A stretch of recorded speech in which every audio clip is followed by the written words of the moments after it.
Pituan pitulung artinya 1 untuk 7, 7 untuk 1. 7 golok adalah mereka, Allah dasar hidup mereka, dan Rasulullah panutan mereka. Disarikan dari kitab Al-Fatawi.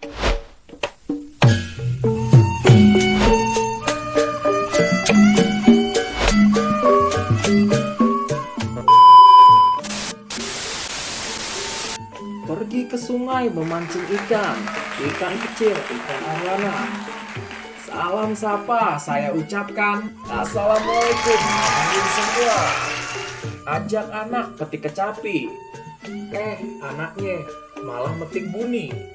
Emang enak cuaca begini. Habis ngopi ngelonin bini. Hari ini adalah hari yang spesial guys. Kisah nyata yang bakal gue bahas kali ini menyangkut kota Jakarta yang sekarang masih jadi ibu kota negara kita Indonesia, yang juga sedang berulang tahun yang ke-495. Udah pada ke PRJ belum lo guys? Mulai tahun ini udah dibuka setelah pandemi COVID-19 yang berkepanjangan. Nah, kali ini gue mau ngebahas seorang tokoh yang udah gak asing lagi di telinga kita warga Jakarta, bahkan seluruh Indonesia, karena dulu pernah difilmin guys, pada tahun 1970, yang diperankan oleh Diki Zulkarnain, Paula Rumokoy, Sandi Suardi Hasan, Hamid Arif, dan lain-lain. Kalau menurut versi film udah pada tahu semua lah ya. Yang mau gue bahas di sini adalah siapakah beliau itu? Ya, tokoh itu adalah si Pitung. Mau tahu nggak sih kisah si Pitung yang sebenarnya? Sosok superhero Betawi asal Rawabelong yang tiada tandingannya. Konten ini juga requestan dari kawan kami di komunitas Al-Amin Family, yaitu Kak Nin, dan channelnya Dapur Nini Chow Menteri. Silahkan dikunjungi guys. Oke lah guys, jangan berlama-lama lagi. Langsung aja kita let's go. Tarik nafasmu, atur degup jantungmu, dan tahan emosimu. Stay here. This is Topan Asfi Story.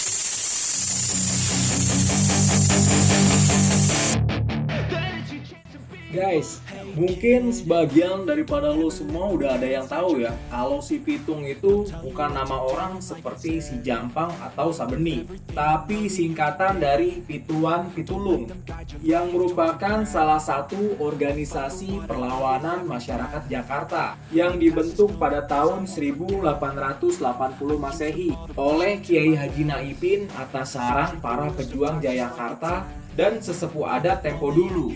Kiai Haji Naipin adalah salah seorang yang alim dan juga dikenal sebagai salah satu ahli silat yang paling handal di kawasan Tanah Abang. Pitung didirikan setelah anggotanya melewati beberapa tes, seperti ujian jurus ilmu silat, ujian ilmu agama yang mereka pelajari, ujian ilmu tarekat, serta diakhiri dengan khataman Al-Quran yang diikuti oleh 7 santri terbaik Kiai Haji Naipin. Setelah dinyatakan lulus, ketujuhnya dibaiat untuk setia kepada jihad fisabilillah, setia terhadap persahabatan, selalu menolong rakyat, hormat dan patuh kepada orang tua, ulama, dan sesepuh adat. Nama Pitung yang berarti 7 pendekar penolong mengambil inspirasi dari surat Al-Fatihah yang terdiri dari 7 ayat. Oleh karena itu, ketujuh pendekar ini selalu ditekankan untuk menghayati dan mengamalkan kandungan surat Al-Fatihah dalam setiap perjuangan mereka.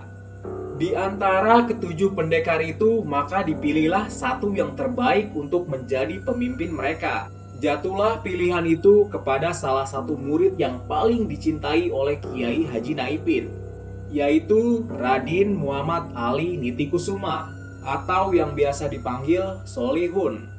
Kiai Haji Naipin memang sangat sayang kepada tokoh yang satu ini, karena sejak kecil Raden Muhammad Ali adalah seorang anak yatim. Dan Kiai Haji Naipin juga tahu kisah terbunuhnya ayah Raden Muhammad Ali. Sedangkan ibunya sudah menikah lagi dengan seorang duda di daerah Kemanggisan. Kasih sayang ulama sufi ini memang sangat wajar, karena Kiai Haji Naipin adalah paman dari Raden Muhammad Ali. Beliau atau Raden Muhammad Ali adalah sosok yang sangat alim dan soleh, pewaris silat Kiai Haji Naipin dan juga pewaris silat pejuang-pejuang Jayakarta. Beliau dikenal dengan sosok yang tegas dan tanpa kompromi dengan penjajah kafir. Ayahnya dibunuh pengkhianat bangsa yang diantaranya para tuan tanah dan centeng-centeng bayarannya. Harta bendanya dirampas dan keluarga besarnya banyak yang diburu dan difitnah. Beliau yatim sejak umur 2 tahun. Di mata penjajah, sosok ini lebih dikenal sebagai perampok daripada pejuang. Lalu orang kedua yang tidak kalah hebatnya adalah Ratu Bagus Muhammad Rojiih Nitikusuma. Dialah otak dibalik semua strategi perjuangan Pitung. Dikenal licin dan sulit untuk ditangkap. Namanya sering disebut dengan Ji. Sosoknya alim dan soleh, dan dikenal sangat keras perlawanannya terhadap penjajah kafir. Dia tidak seperti yang digambarkan dalam beberapa film. Dia justru sangat cerdas dan penuh perhitungan. 5 orang lagi juga tidak kalah hebatnya. Mereka adalah Abdul Qadir, Abdus Somad, Saman, Rais, dan Jebul alias Abdullah alias Kidullah. Salah satu dari mereka yaitu Bang Jebul dengan hanya beberapa gebrakan jurus, Scott Van Heine babak belur dalam sebuah adu tanding silat di Tangerang. Sehingga dari kejadian inilah Heine merasa dendam terhadap semua anggota Pitung karena telah dipermalukan di depan khalayak ramai. Heine juga pernah kena batunya setelah anggota Pitung menangkapnya di daerah Jelambar. Di sini dia dan pasukan Marsosenya dihajar habis-habisan. Pasukan Marsosenya yang dikenal sadis lari terbirit-birit ketika berhadapan dengan Pitung. Anggota Pitung kesal karena Heine memfitnah Pitung dan mengancam beberapa orang yang pro terhadap perjuangan Pitung. Tapi semua anggota Pitung masih memberikan dia kesempatan hidup dengan catatan dia tidak menindas rakyat dan tidak memfitnah anggota Pitung sebagai rampok. Nah, setiap perjuangan pasti ada resiko. 2 orang anggota Pitung yaitu Jebul dan Saman pernah ditangkap pada tahun 1896 dan dipenjarakan di Glodok. Namun mereka berhasil meloloskan diri, bahkan berhasil membunuh beberapa orang Marsose. Beberapa anggota Pitung juga harus mengalami mati syahid. Ji tertembak pada tahun 1899 Masehi. Jenazahnya masih bisa diselamatkan.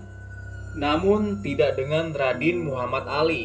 Beliau syahid ditembak pada tahun 1905. Beliau ditembak bertubi-tubi oleh para Marsose hingga akhirnya rubuh. Namun hingga detik-detik kematiannya beliau tidak menyerah dan terus bertakbir.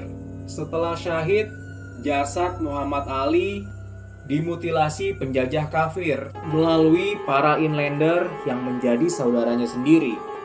Guys, inlander sendiri itu adalah sebutan dari para penjajah Belanda kepada pribumi asli Indonesia pada masa penjajahan Belanda dulu, guys.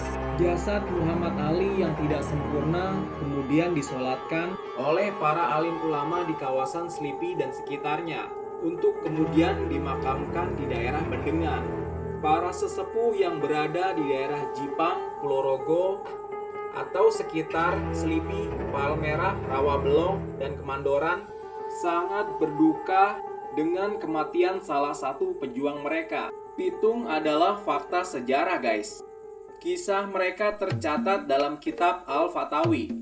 Kisah mereka adalah kisah perlawanan kaum muslimin yang tertindas oleh penjajah kafir dan antek-anteknya. Mereka adalah mujahid sejati yang membela agama Islam dan rakyat Jakarta. Mereka bukan perampok. Mereka orang-orang terpelajar yang juga mengerti tentang dunia politik yang diterapkan oleh penjajah. Penjajah pada masa itu dengan politik divide et imperanya bahkan berusaha untuk menciptakan pitung-pitung palsu agar memancing pitung asli keluar dari persembunyiannya. Bahkan pada syahidnya Raden Muhammad Ali, salah satu pihak yang menjebaknya mengaku sebagai pitung asli. Para anggota pitung adalah manusia biasa. Mereka tidak mempunyai ilmu macam-macam, apalagi sampai memakai jimat. Seperti yang disebarkan beritanya oleh Belanda, kalau pitung sakti mandraguna.